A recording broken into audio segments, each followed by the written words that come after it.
palabra de vida, la Biblia es palabra de Dios, y es la palabra del pueblo que busca y construye su liberación. Y es la palabra del pueblo que busca y construye su liberación.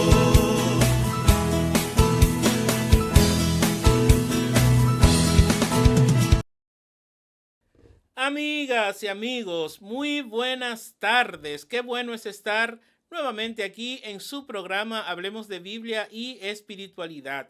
Y como hemos dicho en estos viernes, ¿no?, de diciembre, estamos teniendo este programa grabado, como el de hoy, porque la dinámica que estamos siguiendo aquí en la emisora es fuerte, ¿no? Con todo esto de la rifa, principalmente el programa también anterior de Navidad, ¿verdad?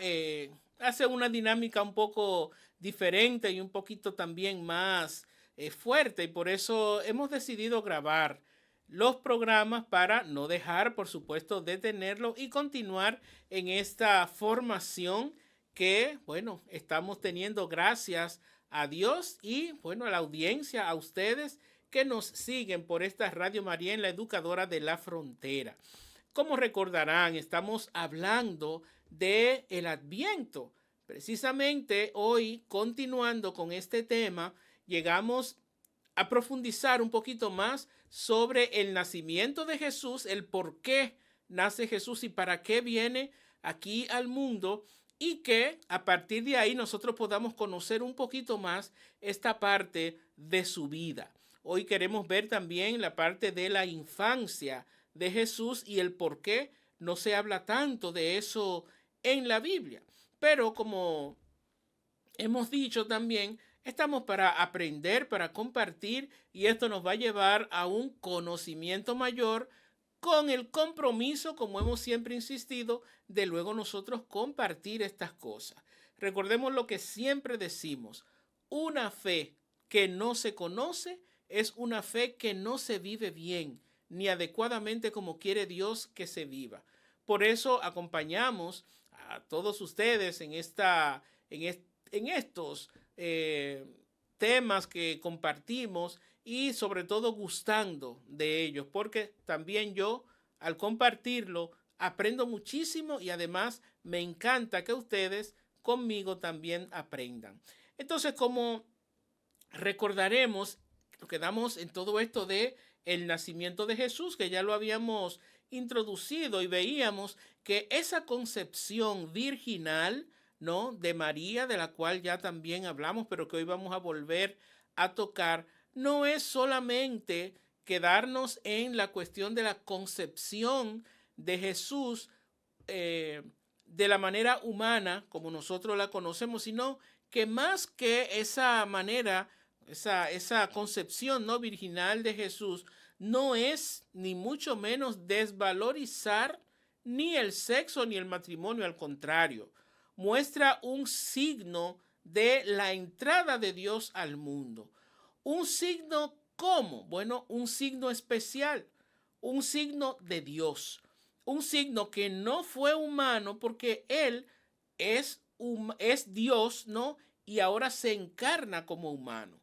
Presenta más bien cómo va a estar enmarcada la vida de Jesús, y vimos que era en dos dimensiones. Esa primera dimensión, ¿verdad?, por el ritmo natural de la vida, porque Jesús nace, Jesús es parido por una mujer, María, ¿no?, como nacen todos los seres humanos.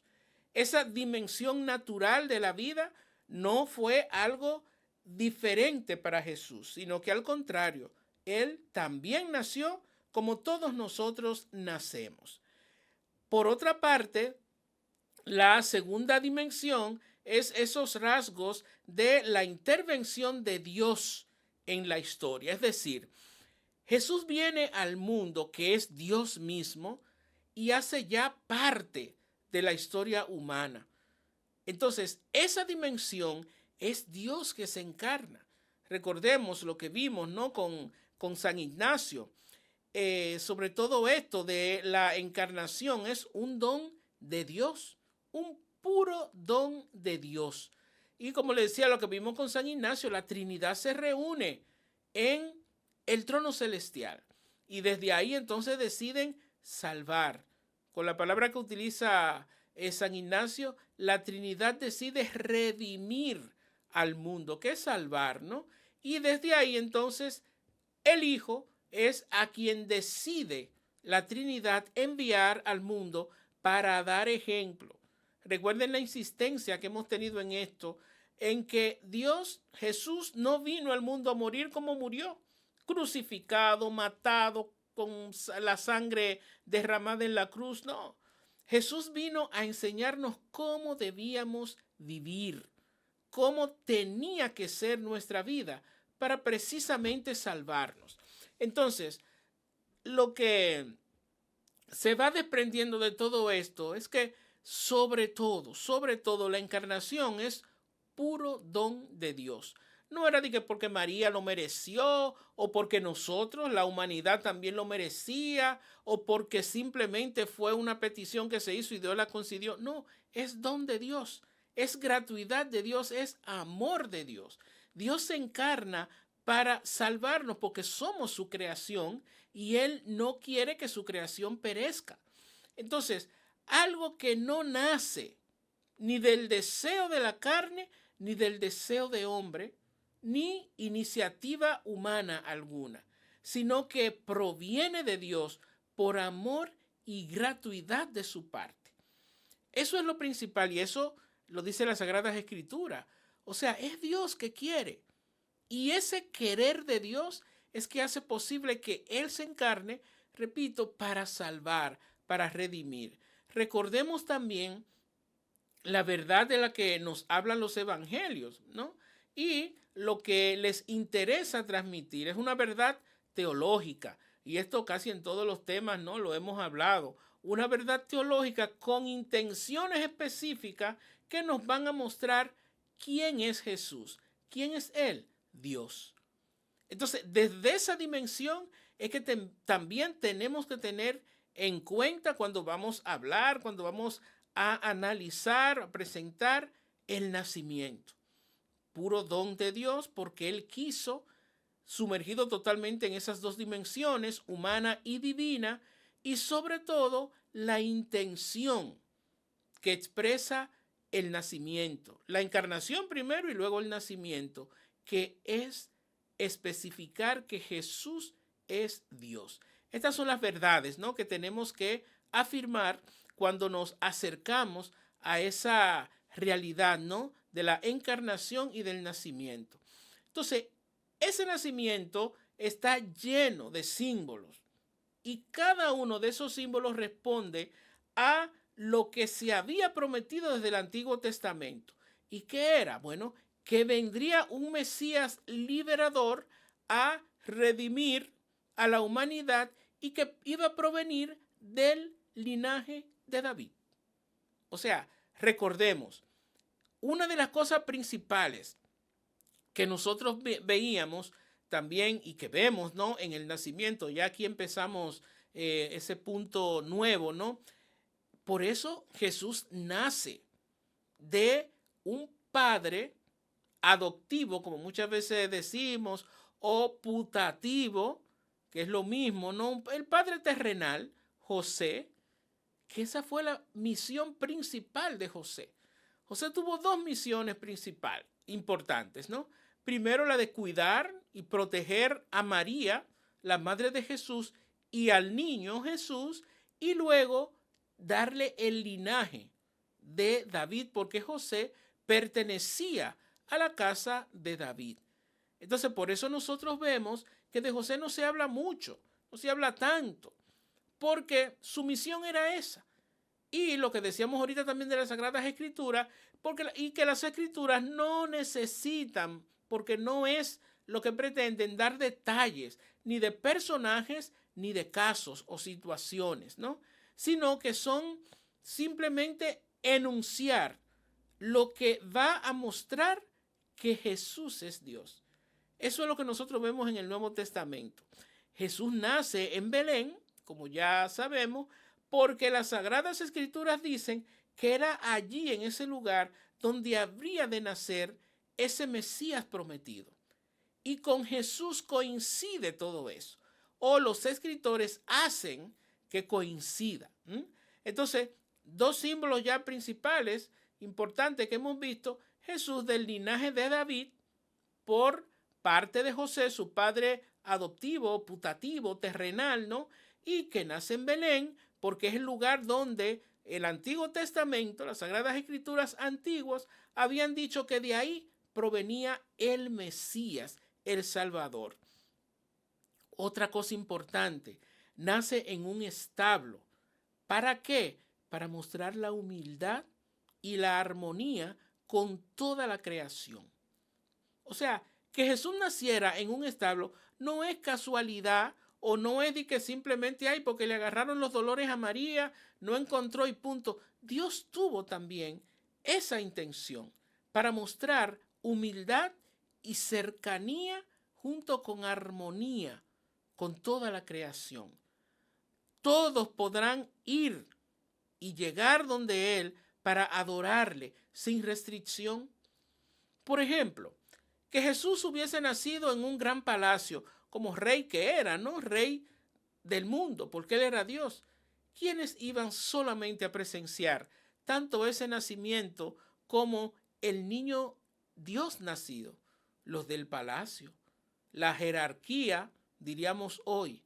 Sin embargo, al nacer ahí, estuvo dado, ofrecido, abierto para todos, y especialmente para los más pobres, para aquellos que verdaderamente no iban a tener acceso a él. ¿Y quiénes fueron? Como vimos y vemos, ¿no?, en esa hermosa lectura, los pastores, que son símbolos de aquellos rechazados.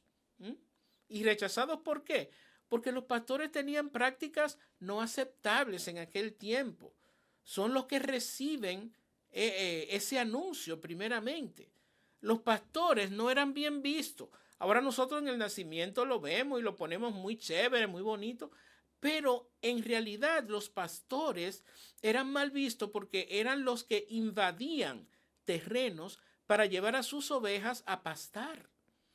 Entonces, los pastores no siempre fueron bien vistos. En el Antiguo Testamento eran bien vistos, por una parte, porque, bueno, muchos de los grandes patriarcas, jerarcas, no fueron pastores. David, por ejemplo, Moisés, fueron pastores. Y ahí sí había una visión importante.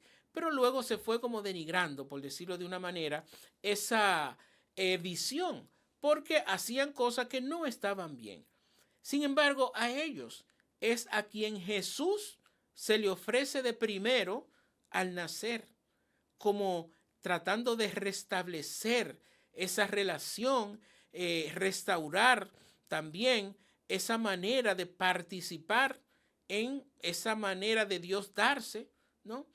Pero principalmente es porque eran los rechazados, los desechados, los pobres, y a ellos es donde Dios de manera especial viene para darle esperanza.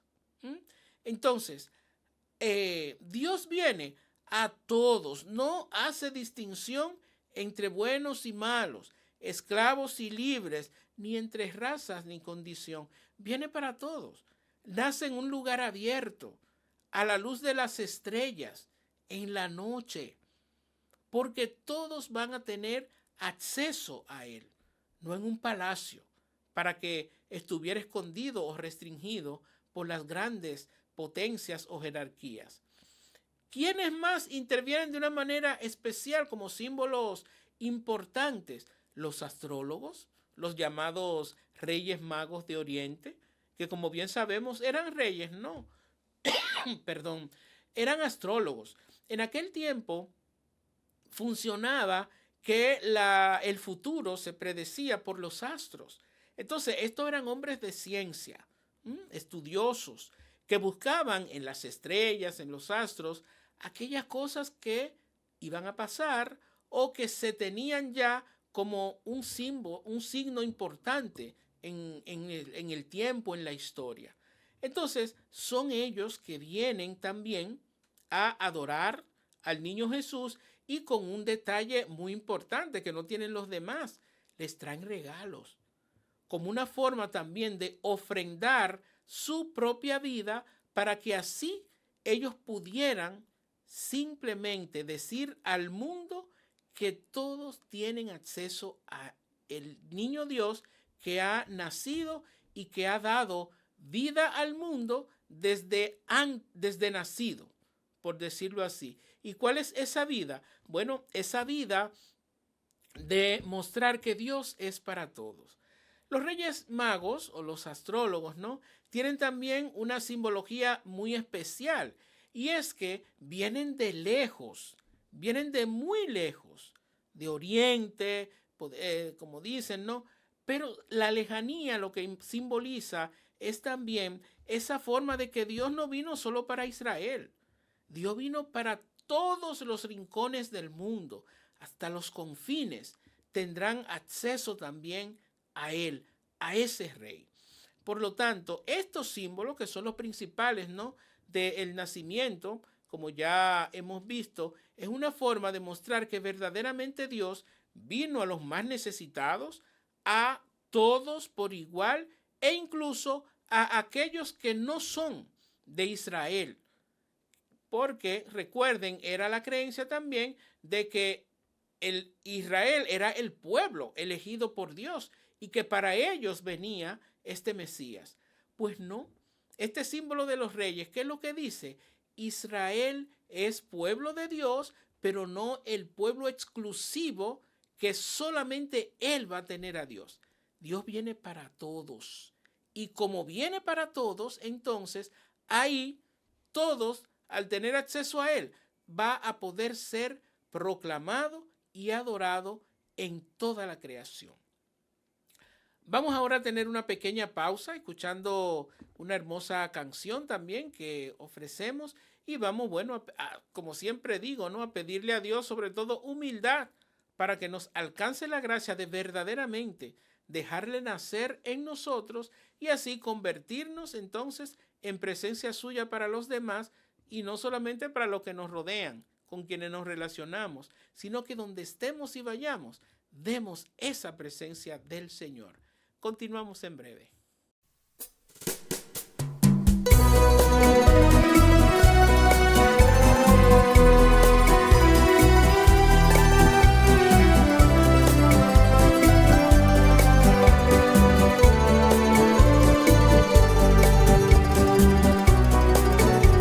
María, estando encinta, marchó en aquellos días con prisa hasta la casa que era de Zacarías, pues ya mayor su prima, un niño está esperando. Después del largo viaje, entraba saludando. Estando entonces llena del Espíritu Santo, dijo Isabel con fuerte voz: bendita tú entre las mujeres, y bendito el fruto de tu vientre. ¿Cómo puede venir a visitarme la madre de mi Señor? Y luego le decía, apenas al oírte, el niño en mi vientre saltó de alegría. Dichosa que has creído, a Dios que todo puede, todo será cumplido, el Cristo ya nos viene. Estando entonces llena del Espíritu Santo, dijo Isabel con fuerte voz: bendita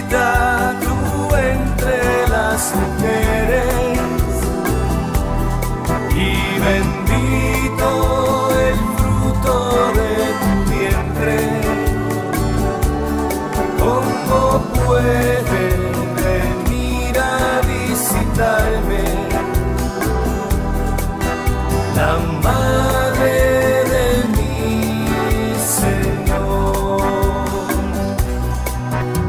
Con fe te bendecimos, porque con tu respuesta en ti Dios se hizo carne y el cielo abrió sus puertas. María, tú eres madre de Dios y madre nuestra, que enseñas en silencio la entrega a Dios perfecta. Estando entonces llena del Espíritu Santo, dijo Isabel con fuerte voz: bendita tú entre las mujeres, y bendito el fruto de tu vientre. ¿Cómo puede venir a visitarme la madre de mi Señor? Bendita tú entre las mujeres, y bendito el fruto de tu vientre. ¿Cómo puede venir a visitarme la madre de mi Señor?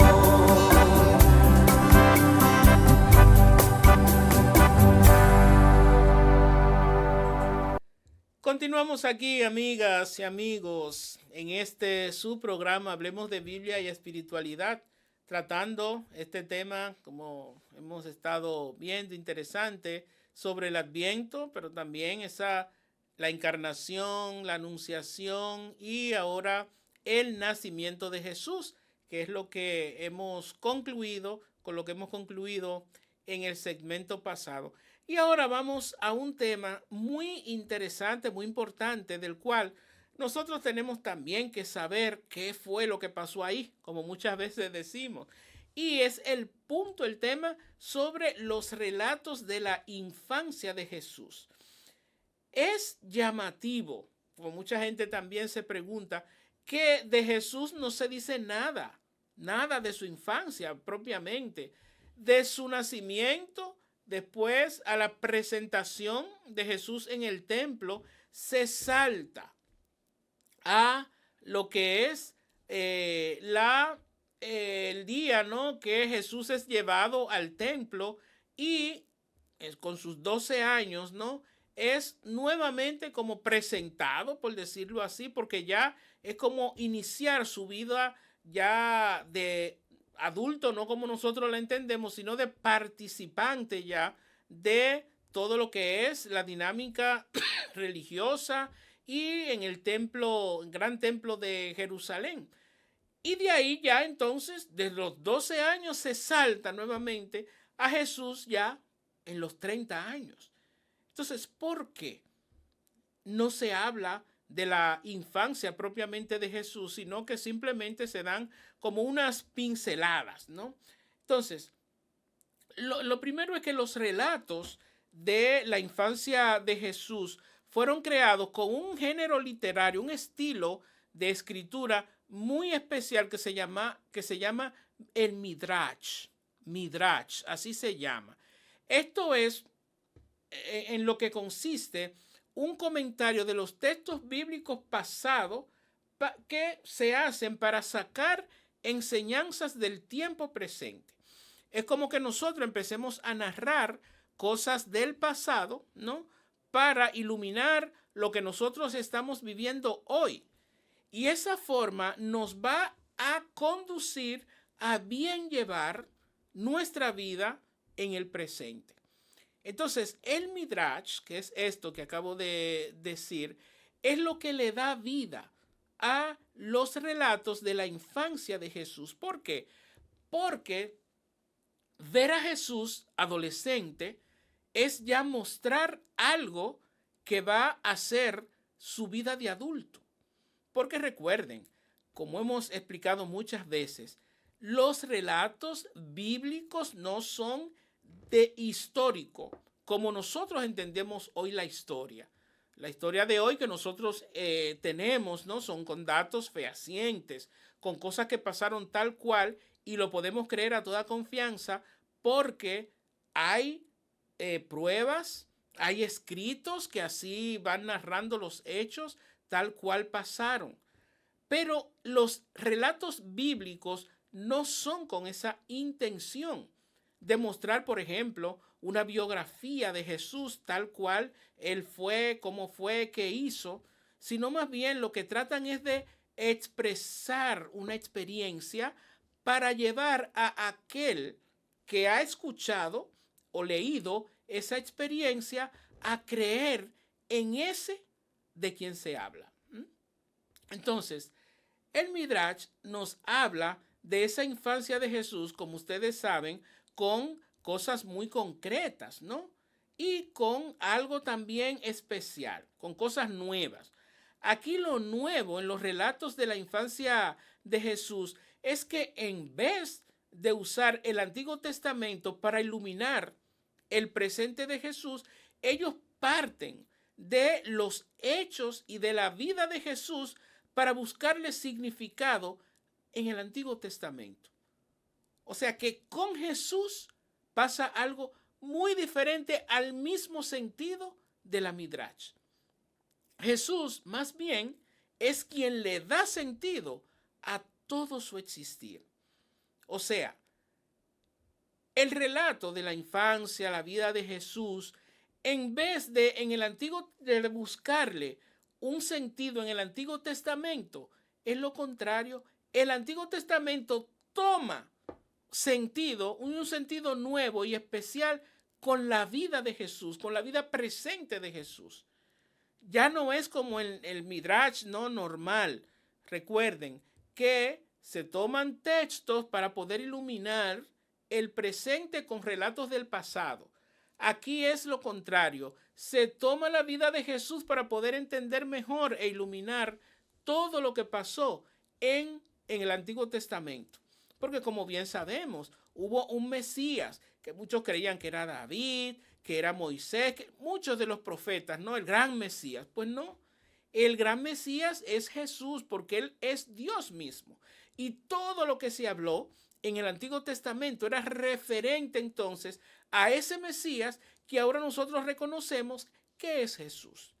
Entonces, en ese sentido, lo que ellos hicieron fue mostrar que la vida de Jesús era continuación de la vida sagrada que se nos presenta en el Antiguo Testamento. De contenido auténticamente divino, sobre todo, ¿no? Y todo lo anterior, entonces, o sea, del Antiguo Testamento, cobra vida y sentido con él. Ya no es ver esto que estamos viviendo como algo que es fruto solamente de lo que pasó anteriormente, sino que no, esto es lo que ilumina lo que ya nosotros conocimos en el pasado. Entonces, por eso Jesús es el Mesías, por eso es confirmado como Dios mismo, porque Él lo ilumina todo.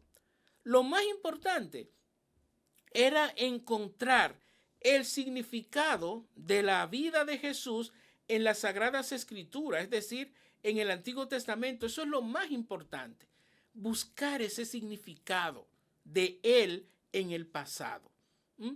Por eso es que tenemos que tener muy claro, en el pasado, en el Antiguo Testamento no se dice nada de Jesús. No se dice nada.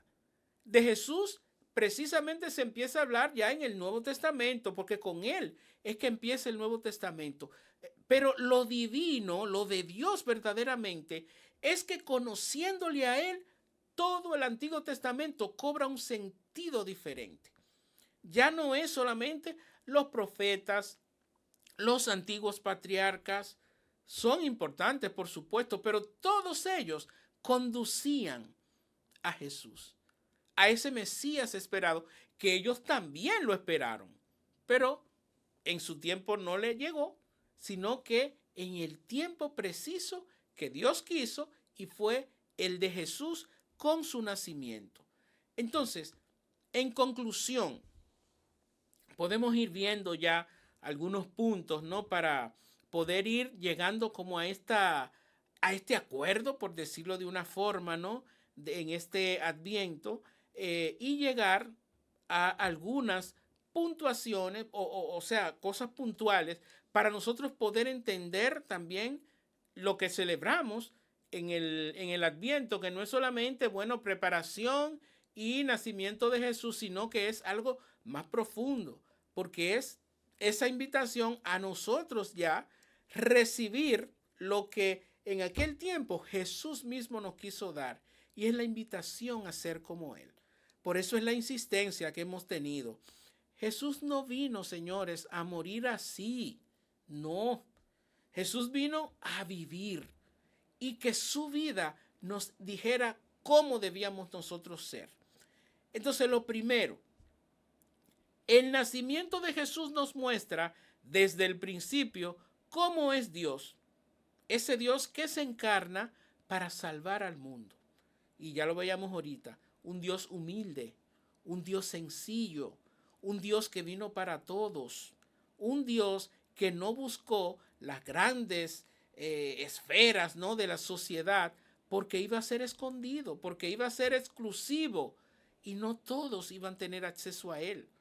Entonces es un Dios humilde, un Dios sencillo, un Dios que busca darse a los demás para que todos, al tener acceso a Él, puedan entonces ver cómo debemos ser, ¿no? Porque su vida es eso, es testimonio que nos da ejemplo de cómo debemos ser.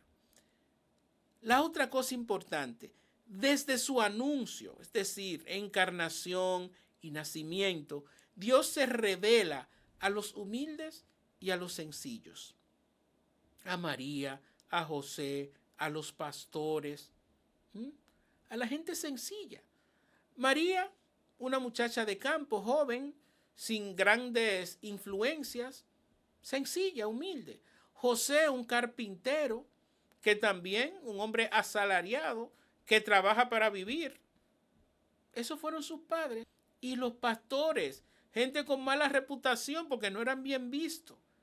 A los sencillos fue a quien él primero se le dio. Como quien dice, diríamos en nuestro presente hoy, para que no sean aquellos grandes los primeros, porque lo iban a tomar para ellos. Entonces a los humildes, a los sencillos se da, para que desde ahí entonces él, siendo también humilde y sencillo, poder llegar a todos, no solamente a aquellos. Entonces, ¿por qué? Bueno, en teoría lo sabemos, pero ¿qué impide que también nosotros lo asumamos y lo vivamos? Es la pregunta. Recuerden que ya estamos como en las conclusiones, ¿no? Es la pregunta que esto nos lanza, ¿no? ¿Qué impide que también nosotros asumamos y vivamos esa manera humilde y sencilla de Jesús? Porque es a eso a lo que estamos llamados, a ver su vida y que ella sea ejemplo para yo vivir. En este caso, María es símbolo de mujer de oración, porque recuerden, ese diálogo entre María y el ángel es un proceso, como hemos dicho tantas veces, pero también es ella hablando con Dios. Y aquí me voy nuevamente a San Ignacio de Loyola, que dice que orar es precisamente hablar con Dios como un amigo habla con otro amigo.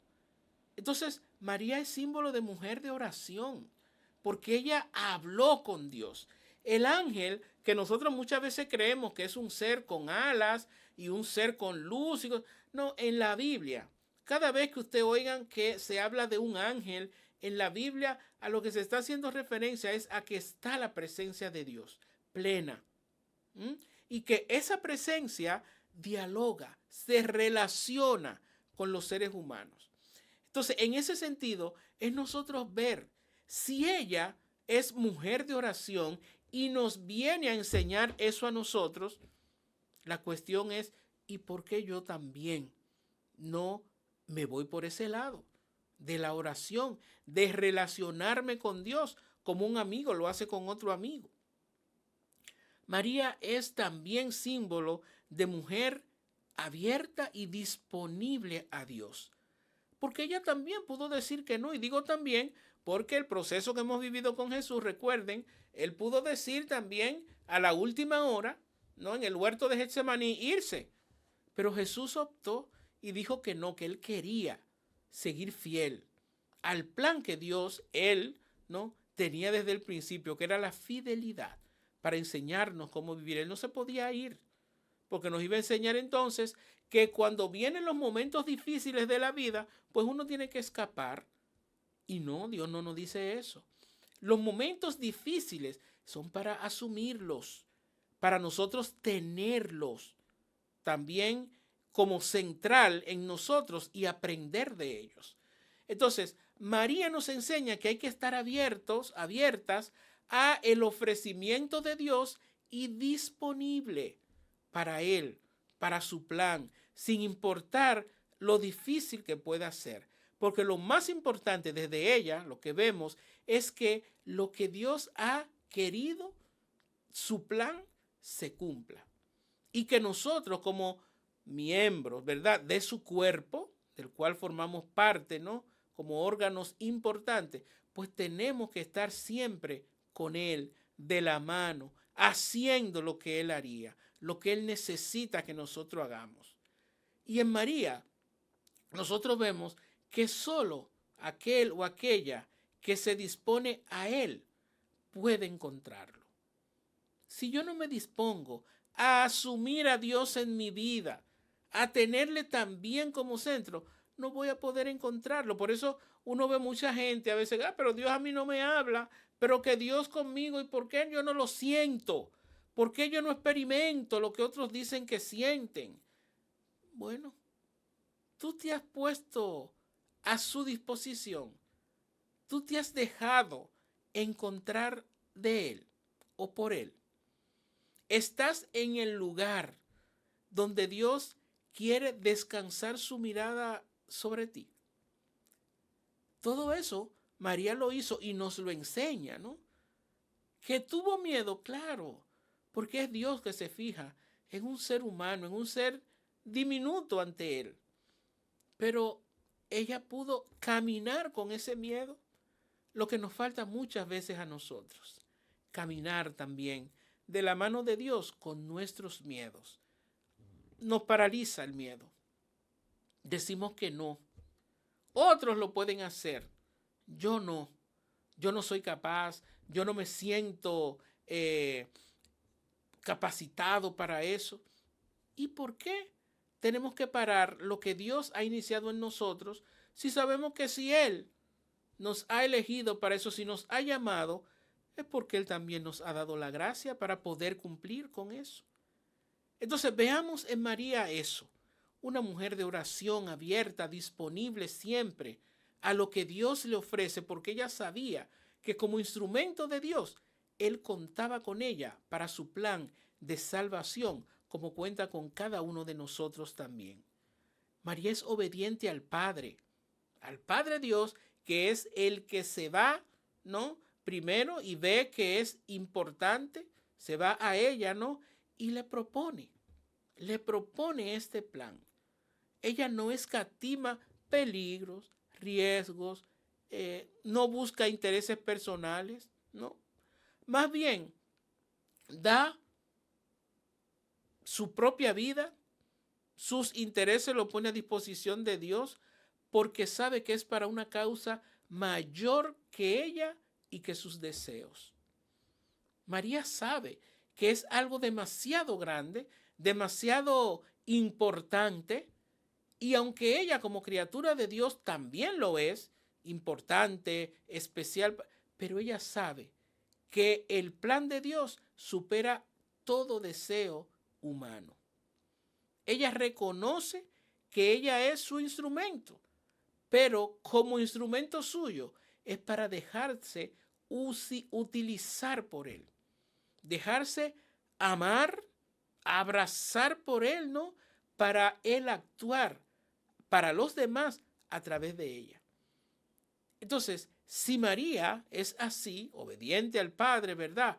Que no pone sus intereses ni deseos delante de los de Dios, entonces también nos invita a nosotros a que también pongamos nuestros intereses a un lado y dejar los de Dios primar en nosotros. Ella no se deja llevar por sus posibles complejos. En aquel tiempo, ser mujer, por ejemplo, no era algo muy, por decirlo de una manera especial. Ser mujer, como hemos dicho, era tener dos misiones importantes: parir y atender a su esposo. A eso se refieren los evangelios al mostrar como esa ausencia supuesta, ¿no?, de mujeres. Pero las mujeres tuvieron un papel importantísimo, preponderante en las Sagradas Escrituras. Lo que pasa es que la dinámica social de ese tiempo no permitía que las mujeres pudieran tener como esa misma influencia en ningún espacio, ¿no?, que los hombres. Pero ella no se deja llevar de eso, sino que siente que ha sido mirada por Dios y se da. ¿Cuántos de nosotros a veces no dejamos de hacer muchas cosas por nuestros complejos? Y un complejo, ustedes saben cuál puede ser, por poner un ejemplo. Yo no puedo cantar en la iglesia porque es que yo no canto bien, que lo haga fulana, por ejemplo, Cuando es verdad, hay gente que no canta muy bien, pero a veces no es el cantar bien lo que se necesita, sino alguien que anime. Ah, no, que yo no leo muy bien. Practica la lectura y tú vas a ver que con todo y tus nervios lo vas a hacer bien.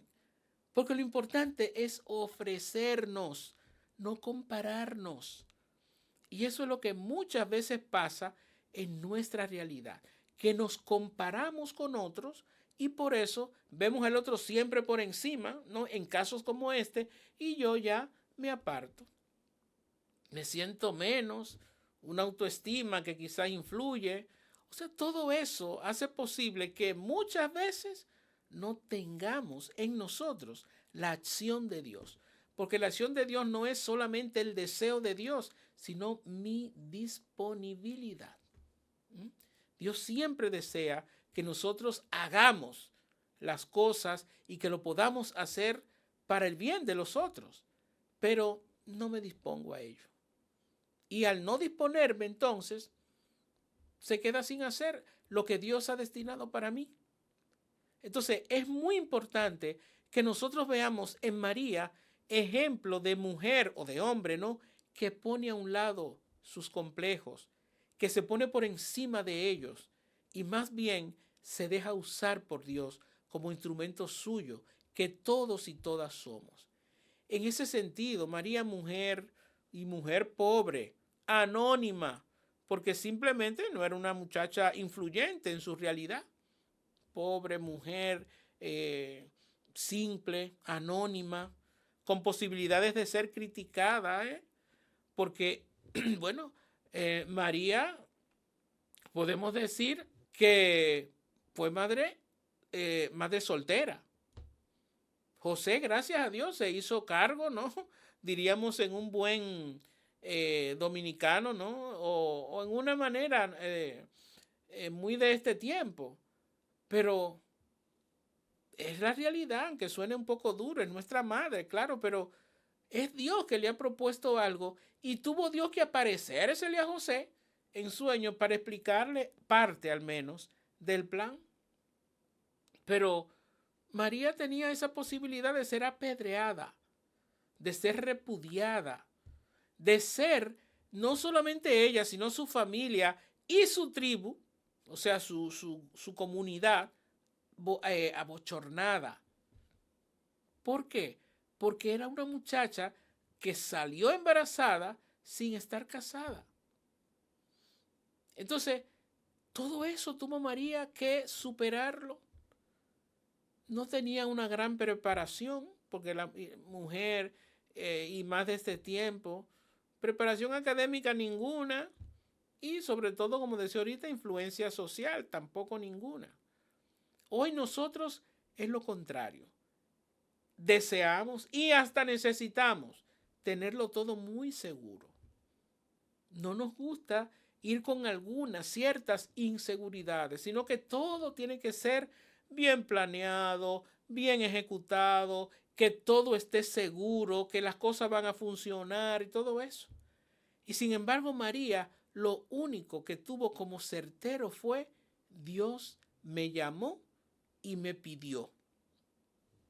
Mi trabajo ahora es responderle. Y eso ella hizo. Y nosotros. A veces me encierro, nos encerramos en las personas, en las cosas, que sean así, que sean como yo quiero y como yo digo que deben ser. Yo no acepto eso por mi egoísmo, no lo aceptamos, porque es decir, es lo mío, es lo que yo digo, es lo que yo quiero. Entonces hay que aceptarlo, eso es egoísmo. Eso es egoísmo cuando yo me niego a hacer algo que yo sé que es bien y aunque yo no esté 100% seguro, pero es Dios que me necesita. Es la realidad en la que yo estoy que necesita que Dios se dé a través de mí. Entonces, una cosa importante de María, y que la misma palabra no lo dice, todo lo guardaba en su corazón. ¿Y para qué? Eso no era tampoco por poner esa frase tan bonita, era al contrario, para que en el momento adecuado pudiera ser eso sacado y fortalecer su fe y su confianza en Dios.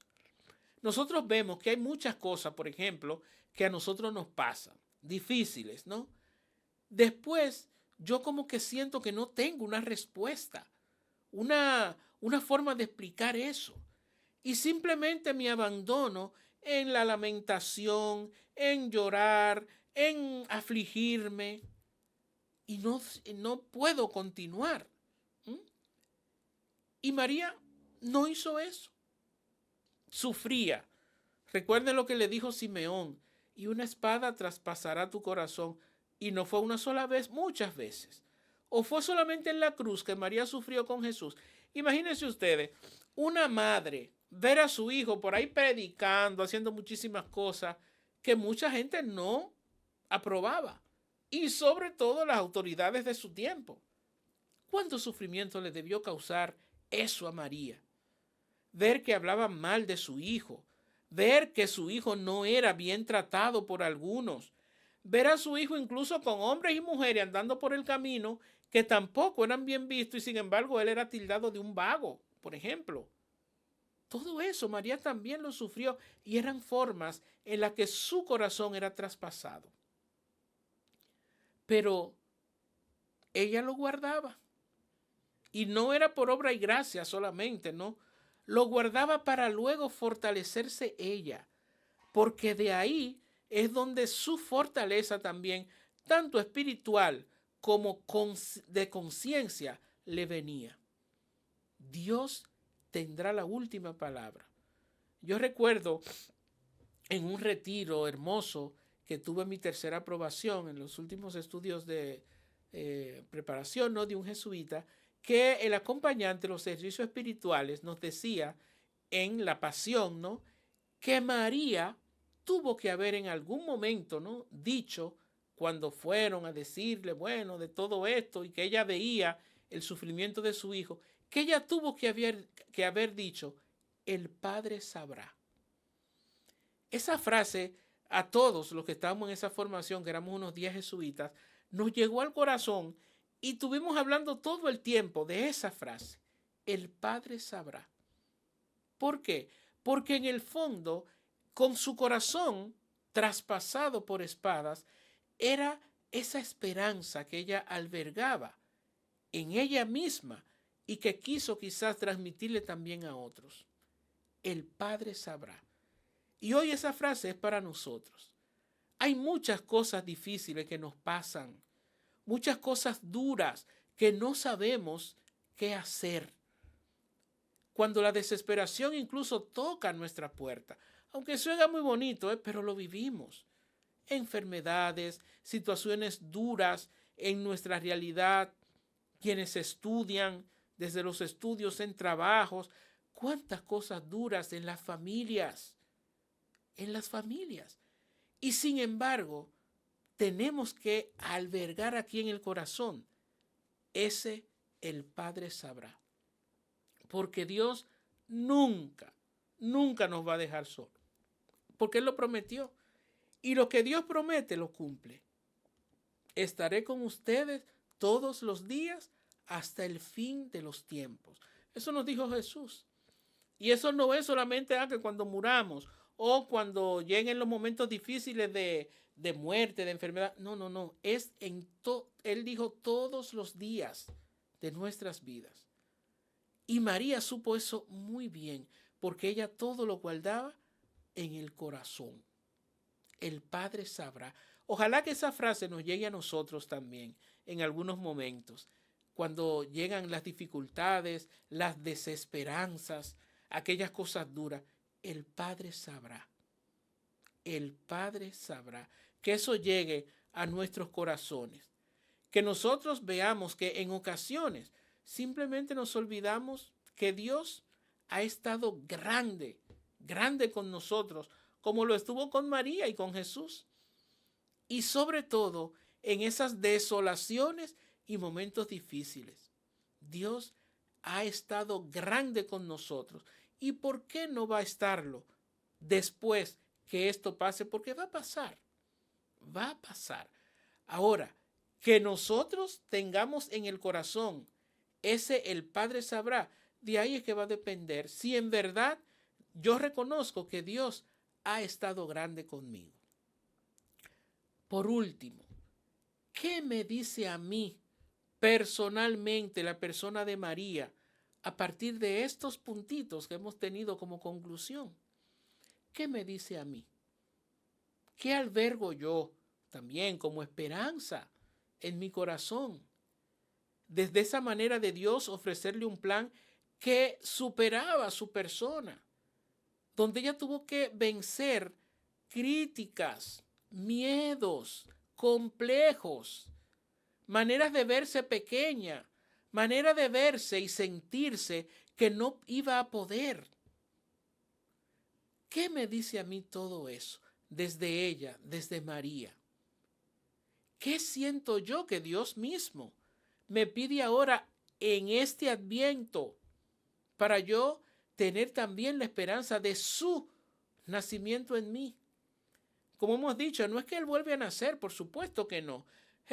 Vamos a celebrar nuevamente el cumpleaños, pero el cumpleaños de Jesús, que es nuestro Dios, es una celebración diferente porque no es a simplemente cantarle un pastel y ya, no.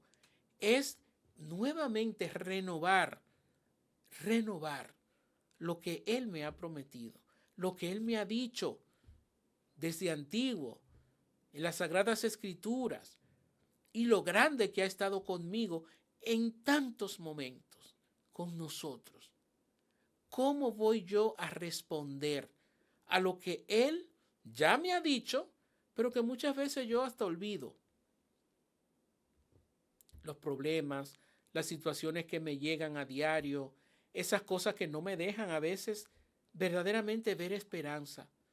¿Cómo voy a estar yo ante todo eso? Y preguntarnos también, yo estoy abriéndome como María, ¿no?, a lo que Él me ofrece, o quiero lo mío solamente. ¿Cómo yo voy a tratar eso? Quienes crearon estas historias, ¿no?, de la infancia de Jesús, antes la concepción, la anunciación, el nacimiento, quienes crearon esta historia, lo que deseaban era decirnos que Jesús niño, encarnado y nacido de María, es Dios. Eso era. Y sobre todo, que para los seres humanos salvarse, deben conocerle, seguirle y ser como Él. A eso es que nos invitan estos relatos, a reconocerle como Dios, a reconocerle como aquel que quiso venir para enseñarnos cómo debíamos vivir, cómo debíamos ser para salvarnos. Esos escritos nunca pretendieron ofrecer una biografía detallada y exacta de su vida. ¿Por qué? Porque no era lo importante. Lo que verdaderamente sí era importante era mostrar su origen divino y que su vida nos sirva de ejemplo para que, asumiendo que siendo como Él, seamos también co-creadores con Dios y de su reino. Crear el reino de Dios. Y en definitiva, que conociéndole a Él, nos decidamos a ser como Él. Eso es a lo que nos invita tanto el Adviento como el nacimiento de Jesús ahora en este tiempo que estamos viviendo y que nos preparamos para vivir, ¿no? Esa manera de Dios venir, Él en persona al mundo y enseñarnos cómo debemos ser. Ojalá que esto que nosotros tenemos como símbolos también importantes, ¿no? El nacimiento, la estrella que nos da la luz, ¿no? Que es Jesús mismo, pueda verdaderamente iluminar nuestra mente y nuestro corazón. Para nosotros en todo, decidirnos a ser como Él. Esa es la esperanza que nos trae el Adviento y la propia Navidad, el nacimiento de Jesús. Que veamos en Él a ese niño tierno, amoroso, que es Dios y que me pide seguirle y ser como Él en nuestras vidas. Ojalá, amigos y amigas, hermanos y hermanas, que esto nos ayude a prepararnos mejor para recibir a Dios en nuestras vidas, que lleguemos verdaderamente a ser como Él y que siendo como Él ayudemos a restablecer su reino de justicia y de amor en medio nuestro. No tenemos una vida perfecta, claro que no, pero con Jesús podemos lograr todo lo que Él nos quiere ofrecer, que sí nos va a hacer sentir como verdaderas personas y perfectas como nuestro Padre Dios lo es. Que Dios les bendiga y que este tema, ¿no?, que hoy concluimos, la próxima semana ya vamos a continuar también con otra parte de este Adviento, ¿no?, y nacimiento de Jesús, que nos ayude a nosotros ver cómo Dios actúa y se encarna para salvar, que es en parte, ¿no?, lo que vamos a ver en este tema, y que nosotros verdaderamente nos abramos para, conociéndole, querer ser como Él. Que Dios les bendiga y que bendiga a cada uno de sus hogares y a todos nos dé la gracia de ser mejores personas para con los demás. Bye bye.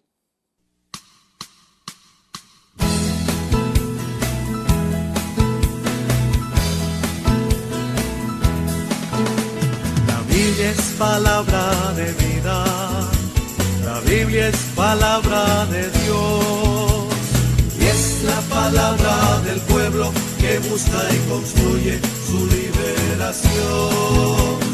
Es la palabra del pueblo que busca y construye su liberación.